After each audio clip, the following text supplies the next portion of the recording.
paying tribute to my wonderful agent, Natasha. Farewell, I can't see it.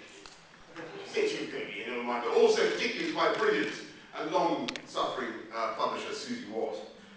Because together Natasha and Susie incarnate the triumph of hope over experience.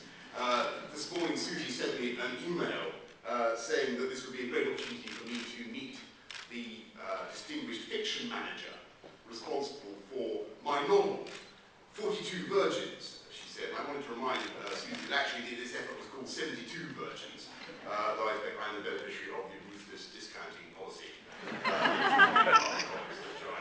It is. We mayors have to be very, very careful in tough economic times and when our communities are facing difficulties that we don't sound unnecessarily or recklessly boosterish. And of course, you book themes will be, or many literary antecedents of mayors who have slightly overdone it. There was a mayor in Ibsen, wasn't there, who said there's nothing wrong with the water. And there was a mayor in Castbridge, I seem to recall, who said there's nothing wrong with adulterated bread. And my all-time favourite mayor, of course, is the mayor in Jaws, who said the water was perfectly fine. Get back in it, even though, of course, his electorate was being eaten by gigantic fish. And there are fatally warnings from literature for mayors who try to big up the economy or try to overdo the good news. And with those warnings in mind, I'm not going to minimise the spectacular mishandling of the economy by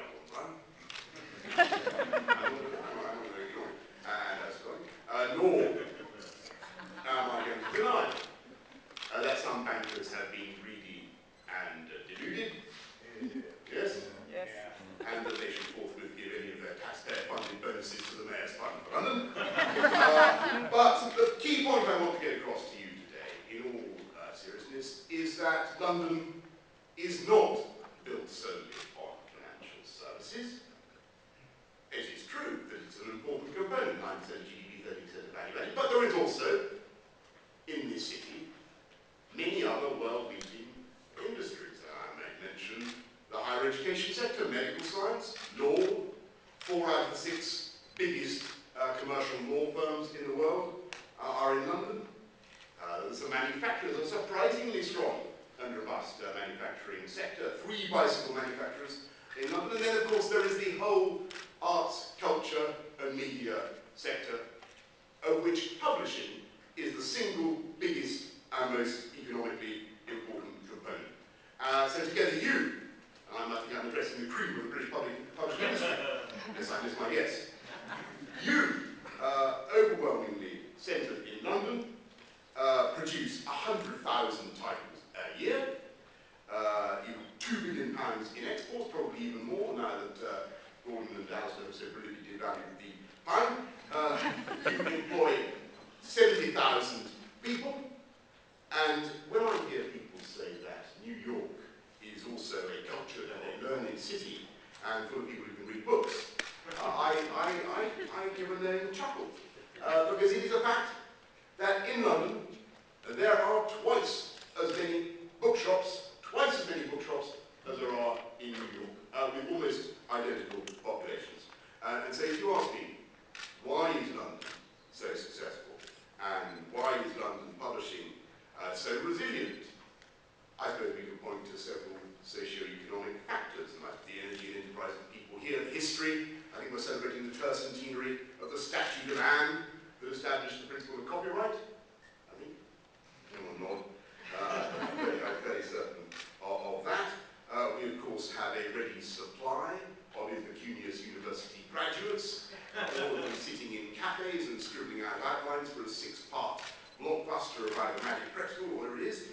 We have a public with an ever-growing appetite to use public transport. Absolutely, there's been a vast increase in ridership, both on the buses and on the tube in the last 10 years, and of course on the railways as well. And with the concomitant delays, there is a steady expansion, and there's a steady expansion in the hours potentially consecrated to reading. And of course we also have a huge number, we still have 363 libraries in London made investments of 12 million in books this year, and I'm delighted to say that in spite of all the difficulties that libraries are experiencing, I personally love libraries and I'm going to be a great champion of libraries during my mayoralty, in spite of all the difficulties they're experiencing, Westminster Council is reporting an increase in membership and in visitor numbers and in book borrowing. And then, of course, there is one last and obvious explanation for the success of the London publishing industry. I mean, I've left aside the flair and entrepreneurship of everybody in this room. And that is that we have, what do we have? In addition to all these things. The language. How about that? We thought of it. The Americans may be borrowing it. But we minted it, and I think it's quite right. This is April. Here we are in April. The month in which T.S. Eliot saw some lilacs and got it gloomy. Chaucer lay around in a pub in Southwark. And we are meeting today, my friends, on the eve of Shakespeare's birthday, yes? And St. George's Day. And it's absolutely fitting, in my view, that we should be so meeting today to do honour to the man who mobilised the English language more than any other human being, and his works are still, I hope, earning many of you a pretty penny. And also to do honour to St. George, who was, of course, in reality, nothing to do with a dragon, but an unscrupulous Cappadocian merchant who made a fortune selling bacon to the Roman army, and who therefore epitomises two vital aspects of the English language and people. St. George.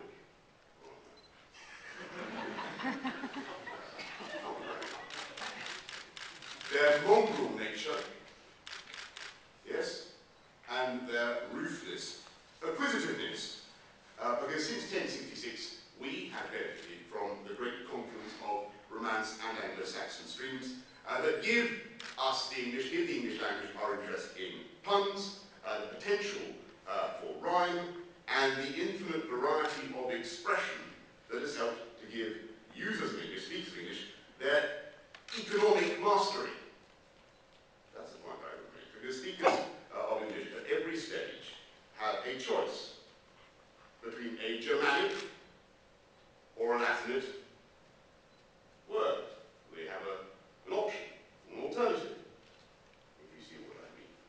And that's why speakers of English can talk either of pay cuts or reductions in remuneration. And they can either say, sack that person, or they can say, terminate them with extreme prejudice, or liquidate them. And when you consider, I really believe this to be very much at the root of our national success, when you consider how much of finance is dependent upon persuasion, and as we have now learned, on obfuscation and euphemism, you can see why English is the master language, why so many other countries use it as their second language of choice, and you can see the huge opportunities for those who publish in English around the world. And that is why I'm full of confidence for you and for your industry. Shakespeare, whose birthday we celebrate tomorrow, deployed a vocabulary of 21,000 words. Churchill had a vocabulary of 64,000. French, the total vocabulary of French, mes amis, is 100,000 words. German, about 185,000, whereas English, how many there are in English? English can deploy a vocabulary of 500,000, 500,000 words and climbing all the time. Now, I know that you are all big cheeses in the publishing world, and I know that today you are promoting opportunities in India, am I not right? Yes. And I wonder whether you knew this, that the word big cheese, or the phrase big cheese, is itself a prize exhibit of our mongrel and acquisitive language, since cheese is, of course, the Hindi for thin. There you go. Did you know that?